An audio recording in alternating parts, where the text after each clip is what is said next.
നമസ്കാരം. ഡൽഹി ഇന്ദിരാഗാന്ധി അന്താരാഷ്ട്ര വിമാനത്താവളത്തിൽ നിരോധനാജ്ഞ പ്രഖ്യാപിച്ചു.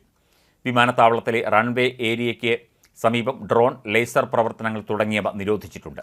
144 പ്രഖ്യാപിച്ച് ഡൽഹി പോലീസ് ഉത്തരവിറക്കിയതായി വാർത്താ ഏജൻസിയായ ANI റിപ്പോർട്ട് ചെയ്തു. ലോക്സഭാ തെരഞ്ഞെടുപ്പ് ഫലപ്രഖ്യാപനവുമായി ബന്ധപ്പെട്ട് രാജ്യതലസ്ഥാനത്തെ പുതിയ സംഭവവികാസങ്ങളും അടുത്തിടെ പ്രധാനമന്ത്രിയുടെ സത്യപ്രതിജ്ഞാ ചടങ്ങിലേക്ക് VVIPകളുടെ വിമാനം എത്തുന്നതും പ്രമാണിച്ചാണ് നിയന്ത്രണങ്ങൾ എന്നാണ് വിവരം. ജൂൺ 1 മുതൽ പ്രാബല്യത്തിൽ വന്ന ഉത്തരവിൻ്റെ കാലാവധി ജൂലൈ 30 വരെയാണ്.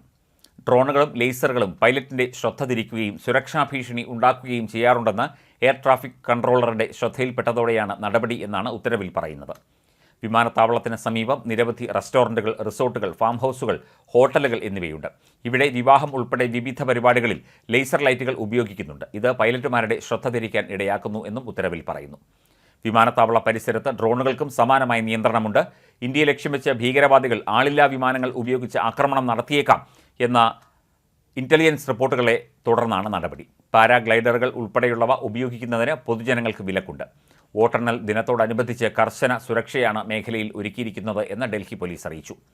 എക്സിറ്റ് പോൾ ഫലങ്ങളുടെ ആത്മവിശ്വാസത്തിൽ കഴിഞ്ഞ ദിവസം പ്രധാനമന്ത്രി നരേന്ദ്രമോദി ഉദ്യോഗസ്ഥതല യോഗം വിളിച്ചിരുന്നു ഡൽഹിയിൽ. ഹാട്രിക് സർക്കാർ, മോദി 3 സംഭവിക്കും എന്ന കണക്കുകൂട്ടലിൽ ആദ്യത്തെ 100 ദിവസത്തെ പ്രവർത്തനങ്ങൾ എങ്ങനെയായിരിക്കണം എന്നതാണ് യോഗത്തിലെ പ്രധാന അജണ്ട എന്നാണ് ദേശീയ മാധ്യമങ്ങൾ റിപ്പോർട്ട് ചെയ്തത്. ഇന്നലെയാണ് യോഗം വിളിച്ചത്. യോഗത്തിലെ മറ്റ് നടപടിക്രമങ്ങളെക്കുറിച്ച് വിശദമായ റിപ്പോർട്ടില്ല. ജൂൺ 16 തീയതിയാണ് ഇപ്പോഴത്തെ ലോക്സഭയുടെ കാലാവധി അവസാനിക്കുന്നത്. തെരഞ്ഞെടുപ്പ് ക്യാമ്പയിൻ പ്രവർത്തനങ്ങൾക്ക് പോകുന്നതിന് മുൻപേ തന്നെ ഇനിയുള്ള ദിവസങ്ങൾ മോദി 3 വേണ്ടിയുള്ള ഹോംവർക്ക് ആയിരിക്കണമെന്ന് ഉന്നത ഉദ്യോഗസ്ഥർക്ക് മോദി നിർദ്ദേശം നൽകിയതായി റിപ്പോർട്ടുണ്ടായിരുന്നു. പ്രധാന തീരുമാനങ്ങളെല്ലാം ആദ്യ 100 ദിവസത്തിലായിരിക്കുമെന്നും അതിനുള്ള തയ്യാറെടുപ്പ് ഉണ്ടായിരിക്കണമെന്നുമാണ് മോദി ഉദ്യോഗസ്ഥരെ അറിയിച്ചിരിക്കുന്നത്. ഇതിൻ്റെ അടിസ്ഥാനത്തിലാണ് ഇന്നലെ റിവ്യൂ യോഗം ചേർന്നത്.